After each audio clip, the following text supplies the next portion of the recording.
kulanti wacan oo wanaagsan daawadayaasha aadka u qiimaha badan halka aad naga daawanaysaan waa bartiinii baahinta wararka fadlan haddaad ku cusub tahay channelkan waxaan si xushmad lagaaga codsan inaad videoga like garayso sidoo kale channelka subscribe garayso iska dhaaf xaasidnimada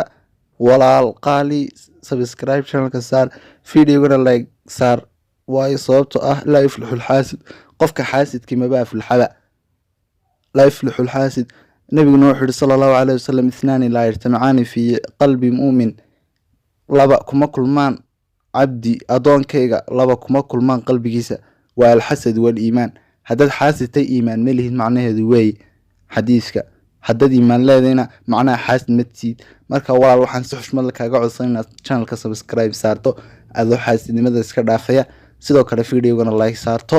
intaa kadib muuqaalka ayaynu sii gudagalaynaa bilaal bulshaawi oo aad wada taqaanaan inuu nin aad fanni u ahaa ayaa lagu qabtay magaalada Hargeysa oo la xiray kadib markii uu calanka Soomaaliland uu maqaaxiyaha kamida magaalada Hargeysa kamida kaga shaaxeynayay isagoo soo xidhay calankii Soomaaliya oo midab buluug ah ayuu soo xidhay wiilka yari wuxuuna kaga shaaxeynayay maqaaxiyaha kamida magaaladaasi Hargeysa isla markiiba waxa qabtay oo baahdi goobo ciidanka booliska Jamhuuriyadda Soomaaliland waxa ayna u taxaabeen xabsiga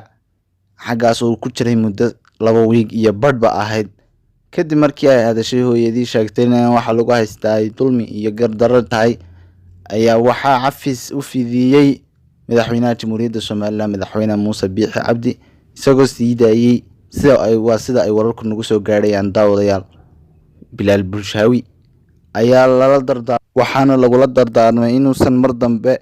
ku dhaxidhan calanka Soomaaliya magaaladaasi Hargeysa macaasimada dalka Jamhuuriyadda Soomaaliland ee Hargeysa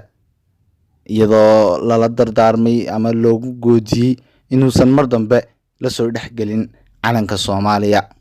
haddaba daawadayaal bartaada commentiga ku soo qor fikirka aad ka qabto wiilkan bilaal bulshaawi adiga oo ama ka hadlaya xaaladiisa ama se in gardar lagu haystay iyo in gar lagu haystayba barta commentiga ayaad ku soo qori videogana like gara sidoo kale channelka subscribe gara xaasidnimada iska dhaaf walaal qaali oo salaam Allahna subhanahu wa ta'ala waxaan uga barayaa qof kasta oo channelka subscribe saaray in umuurihiisa xisiga ee hoose Ilaahay u rumeeyo sidoo kale in Ilaahay u fududeeyo adduunyada dhibaheeda iyo waayaheedaba ayaan Ilaahay uga barayaa qof kasta oo channelka subscribe saara xaasidnimada iska dhaafa daawade inta muuqaalka kala kulmay doona anigoo baahinta wararka fadlan waa inoo mar kale iyo muuqaal kale wasalaam